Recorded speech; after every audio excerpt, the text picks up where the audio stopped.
That he left behind. And joining us now is Senator Rand Paul. He's with the Homeland Security and Government Affairs Committee member. But Senator, just out of your expertise for a second, just from your observation, how's the president done so far? How do you think he's being viewed? You know, I think it's been a good first trip. I think that trying to unify those in the Middle East to know that it is largely their responsibility to wipe out Islamic terrorism over there, I think is a good sign. Now, I'm not a real big fan of selling so many weapons to Saudi Arabia because, unfortunately, some of those weapons in the past few years have wound up in the hands of ISIS because Saudi Arabia really has been indiscriminate in who they've armed. So I am a little concerned about giving so many weapons and selling so many weapons to Saudi Arabia. Speaking of concern, something you've been worried about, and you've spoken about this extensively, is how the government spies on us.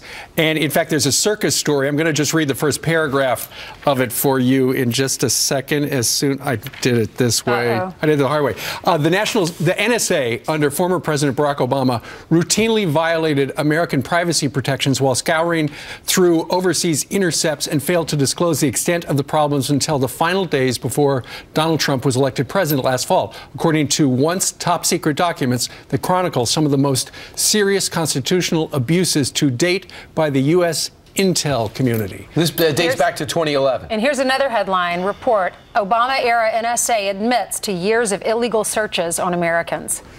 Yeah, see, I've been concerned about this for a long time and realize this is not just a few people. You think it's only people that are calling a foreign leader or a foreign person that are being picked up? If you mention a foreign person in your conversation or in your email, so if anybody mentions the name Assad in an email, it's being gathered up.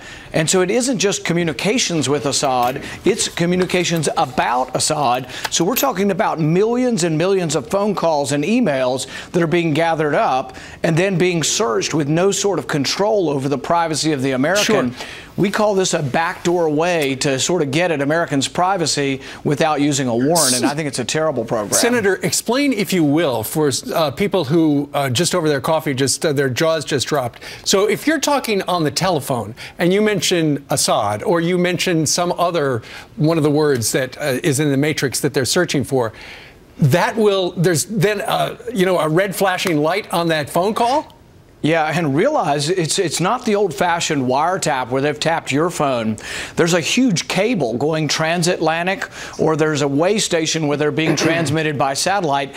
Everything's being sucked up. So if you can imagine millions of things going through the internet across the sea or across the continent to another continent, millions and millions of internet transmissions all being soaked up based on a keyword. So Americans get caught up in that, and I would say 99.9% of Americans are innocent. I'm all for going after people, even Americans, if you have evidence and you present it to a judge, but we shouldn't suck up everybody's phone calls and everybody's internet transmission. And the danger is, and one of the accusations of Susan Rice and others, is that they were looking at this information politically, searching opponents and going after people in the Trump transition to try to bring them down. And maybe even you, so when you were a candidate. So I want to bring you to this. I know how you guys like to do and ask questions. Even if these guys can't answer it, you try to make your point in these hearings with the question. And I think I picked up that with Trey Gowdy yesterday in this question to John Brennan. He asked him flat out, in your last days, not the one that's in the prompter now, but the other one, in your last days, what did you do in terms of unmasking? Listen to this and tell me if you know what he's getting at.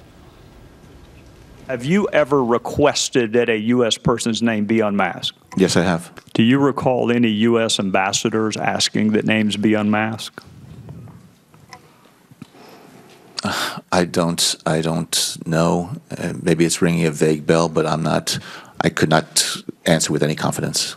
Do you remember what your last day on the job was at the CIA? What was the date? It was noon on January 20th when I gave up my responsibilities as director of CIA. On either January 19th or up till noon on January the 20th, did you make any unmasking request? I do not believe I did. What's he getting at, Senator?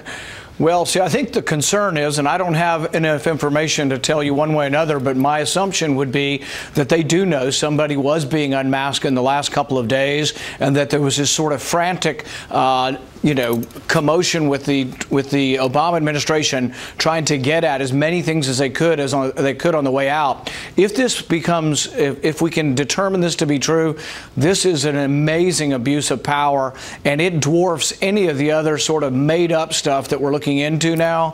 If the Obama administration was going after and targeting people of the Trump transition or others politically, this is an enormous story, and it will dwarf all the other stories. Senator, I know Trey Gaddy, to the point we know Trey Gaddy, and he's as straight as an arrow and a great prosecutor. He wouldn't have asked that question unless he knew something.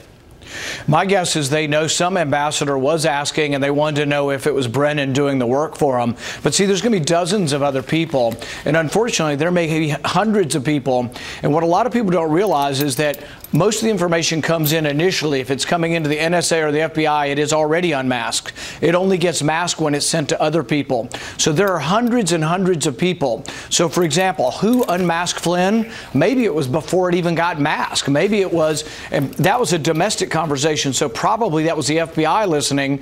Do you have some people in the FBI who were loyal to the Obama administration or enemies of Trump who decided then to call up Susan Rice and say, hey, maybe you need to unmask this particular transmission because we think Flynn was talking to the Russian foreign minister. So there's a lot of problems here with having so much power to listen to conversations, and that power can be abused. There's got to be amazing oversight on it, and some of these phone calls, frankly, we just shouldn't be listening to. No kidding. All right. Senator Rand Paul, thank you for joining us.